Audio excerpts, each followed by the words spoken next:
రాధాష్టమి అంటే ఏమిటో మీకు తెలుసా? ఏమిటి రాధాష్టమా? ఇదేం అష్టమి? రాధాష్టమి ఉందండోయ్.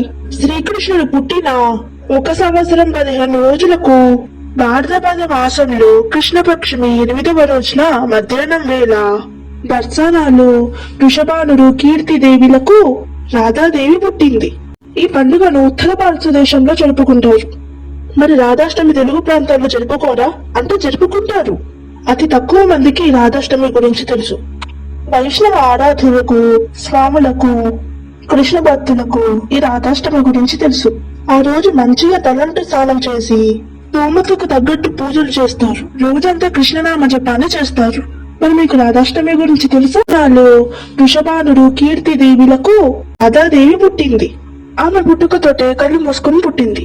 రాధాదేవికి చూపు తెప్పడానికి, కళ్ళు తెప్పడానికి ఆమె తండ్రి వృషభానుడు చెయ్యని ప్రయత్నం అంటూ ఏమీ ఉండదు. ఎంతనే వైద్యులకు చూపిస్తాడు, ఎన్నో యజ్ఞ యాగాలు చేస్తారు, కానీ లాభం మాత్రం కనిపించదు. ఇది ఇలా ఉండగా వృషభానుడు నందగోపాలుడు మంచి స్నేహితులు.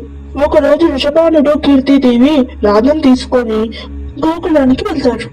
అక్కడ యశోదాదేవి నందగోపాలుడు చాలా చక్కగా సోగంధం పలుకుతారు. అప్పుడు కీర్తిదేవి రాధను కృష్ణుడు వియ్యాలలో పడుకోబడుతుంది. అప్పుడు చిన్ని కృష్ణుడు చిట్టి రాధను ముట్టుకోగానే రాధ నవ్వుతూ కళ్ళు తెరుస్తుంది.